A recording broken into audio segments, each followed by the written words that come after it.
बच्चों mental math class 10th का next part कर लेते हैं। मैं हूं हरी सर और आप सभी बच्चे देख रहे हैं आपका अपना यूट्यूब चैनल चलो कदम बढ़ाई।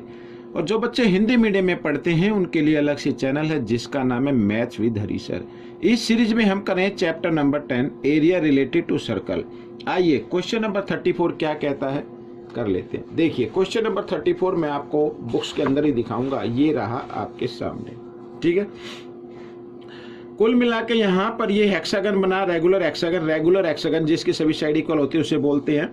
विद वर्टेक्स भी यहाँ पर given A B C D E F. As centre circle of radius 7 centimetre, ठीक है ना।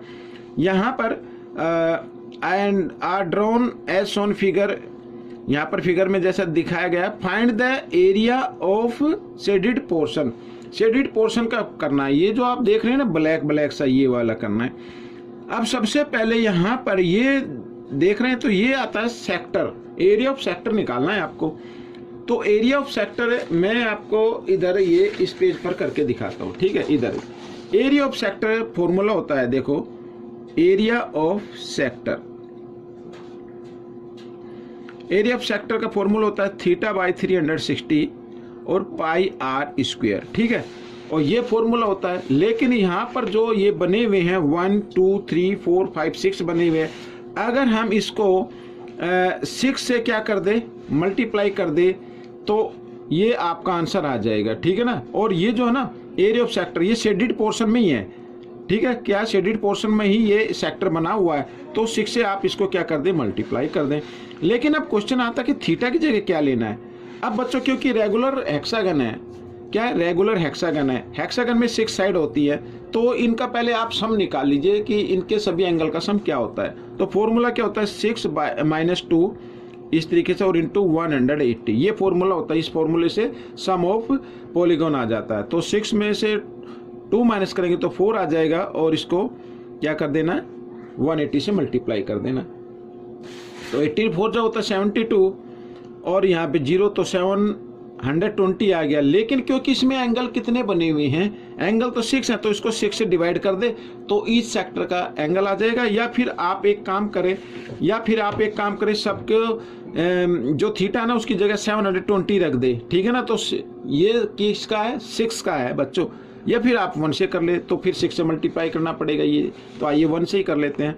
तो यहाँ पर ये आ जाएगा, ठीक है, 120 आ जाएगा बच्चों, ठीक है, ये आ जाएगा 120।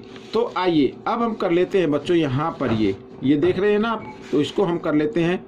तो 6 थीटा की जगह आपको लिखना 120 इस तरीके से बाय 360, पाई की जगह पाई की वैल्यू आई थिंक, हाँ पाई की जगह पाई की वैल्यू लिखनी है, तो क्योंकि इसमें गिवन नहीं है। 22/7 और रेडियस है बच्चों, यहाँ पर रेडियस आप देख रहे हैं 7 सेंटीमीटर है, तो 7 × 7 इस तरीके से, ठीक है। 7 से 7 कैंसिल हो गया है और 0 से 0 हमने कैंसिल कर दिया। इधर 12 1 जा 12, 12 3 जा और फिर 3 से 3 1 जा 3, 3 2 जा 6 इस तरीके से ये हो गया।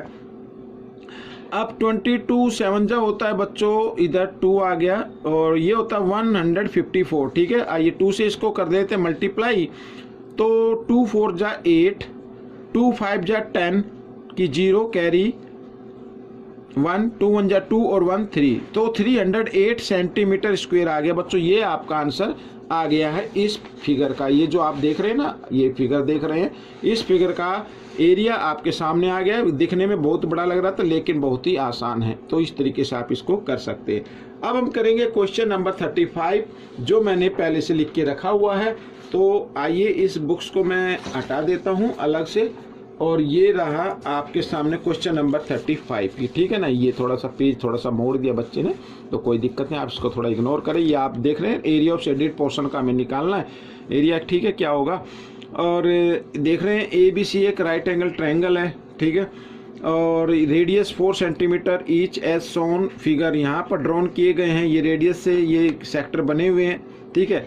इसका जो ये देख रहे हैं ना आप, ये रेडियस ये 4 है बच्चों, तो ये भी 4 है और इधर भी 4 है, ईच लिखा है ईच शोन, ठीक है। और साथ में AB 10 सेंटीमीटर, BC 24, CA ये आप देख रहे हैं पूरी है, ये 10 सेंटीमीटर जो दिया ना ये AB है और ये 24 BC की लेंथ है और ये AC की है, ठीक है। तो पाई के टर्म में फाइंड आउट करना है, मीन्स पाई की जगह पाई रखना है, find the area of shaded region. तो बच्चों यहाँ पर कैसे निकालेंगे इसको, बहुत ही आसान है, देखो मैं बताता हूँ कैसे करना है। तो सबसे पहले आपको क्या करना है, शेडेड का निकालना ना, सबसे पहले आपको एरिया ऑफ ट्रायंगल निकाल लेना है। एरिया ऑफ ट्रायंगल में से आपको माइनस करना है area of 3 sector, area of 3 sector, ठीक है। अब यहाँ देखिए ये एंगल ए, ये एंगल बी और ये एंगल सी, तीनों एंगल का सम कितना होता है 180, तो 180 रख देना है, ठीक है। आइए करना शुरू करते हैं। तो सबसे पहले हम निकालेंगे area of triangle A B C का एरिया। तो फॉर्मूला वही होगा 1/2 बेस इंटू हाइट, यही होता है, ठीक है। 2 से 2 1 जा 2 और ये 12 पे हो गया, 12 10 जा 120 सेंटीमीटर स्क्वायर आ गया बच्चों। ये आ गया किसका, ट्रायंगल का एरिया आ गया। अब हमें निकालना है area of 3 sector, area of 3 sectors, ठीक है। तो क्या होगा फॉर्मूला, θ/360 और पाई आर स्क्वायर। तो पाई की जगह पाई रखना, बस इतना ध्यान देना। अब थीटा की जगह क्या करना है, थीटा की जगह देखो यहाँ पर angle A plus angle B और प्लस एंगल सी।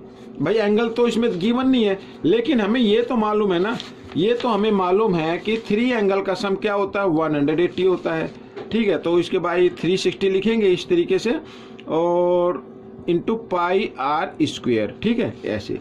तो a प्लस बी प्लस सी यानी 180/360 डिग्री और पाई की जगह पाई रखना है। r क्या है, r तो बच्चों 4 गिवन है, तो 4 इंटू 4 इस तरीके से, ठीक है। तो अब देखो 0 से 0 काट देते हैं, 18 1 जा 18, 18 2 जा 36, ठीक है। और यहाँ पे 2 से 2 1 जा 2, 2 2 जा 4, तो 4 इंटू 2, 4 2 जा 8, तो 8 पाई सेंटीमीटर स्क्वायर। ये आपका एरिया आ गया शेडेड पोर्शन का, sorry area of sector 3 sector का आ गया। किसका आ गया, 3 सेक्टर का आ गया। अब एरिया ऑफ शेडेड पोर्शन निकालना है,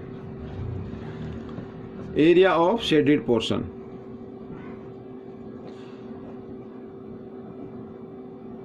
ठीक है।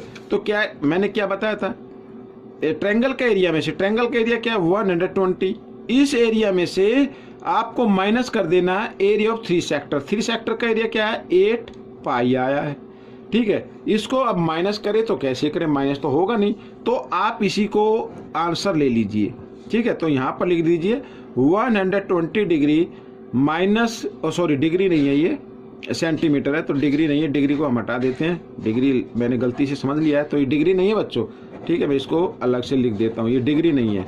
तो क्या होगा 120 माइनस 8 पाई, ठीक है। और इसको ब्रैकेट में डालिए और यहाँ पर लिख दीजिए सेंटीमीटर स्क्वायर, ठीक है। या तो आप इस तरीके से लिख सकते हैं या फिर लिख सकते हैं स्क्वायर सेंटीमीटर, आपको इन दोनों में से एक लिखना पड़ेगा, एरिया को स्क्वायर में लिखते हैं। तो बच्चों ये वीडियो कंप्लीट हो गई है आपकी, ठीक है। तो ये क्वेश्चन भी कंप्लीट हो गया है। अगर समझ में ना आए तो दोबारा वीडियो देखिए, या मुझे आप कमेंट्स कर सकते हैं वीडियो पर, या फिर मेरा व्हाट्सअप नंबर वीडियो के लास्ट में, ठीक है, एक पट्टी आती है उस पर दिया होगा, तो आप मुझे व्हाट्सअप भी कर सकते हैं। और मैं चाहता हूँ कि आप इसमें से देखकर प्रैक्टिस करें, ज़्यादा से ज़्यादा प्रैक्टिस करें, और सभी जो प्राइवेट स्कूल में पढ़ने वाले बच्चे उनको पीछे छोड़ दें। देखो गवर्नमेंट आपके लिए बहुत कुछ कर रही है, फ्री में मेंटल मैथ प्रोवाइड कराती है, फ्री में आपको अपॉर्चुनिटी देती है कि आप क्विज में पार्टिसिपेट कीजिए और वहाँ पर आप अपना जो सीखा हुआ है आप शॉर्ट ट्रिक से आप इसको कर सकते हैं। देखो जितनी ज़्यादा से ज़्यादा प्रैक्टिस करेंगे आप उतना ही अपने माइंड में शॉर्ट ट्रिक अप्लाई कर सकते हैं। अदरवाइज शॉर्ट ट्रिक की कोई, वैसे तो कोई गवर्नमेंट ने कोई फॉर्मूले बनाए नहीं है, ठीक है ना भाई, शॉर्ट ट्रिक का। लेकिन हाँ आप ज़्यादा से ज़्यादा प्रैक्टिस करें तो आपके माइंड में तुरंत आ जाएगा कि इसका आंसर क्या होगा, तो वो एक्यूरेट होगा। तो इसलिए प्रैक्टिस ज़रूरी है, ठीक है। मिलेंगे नेक्स्ट पार्ट में, टिल देन थैंक यू।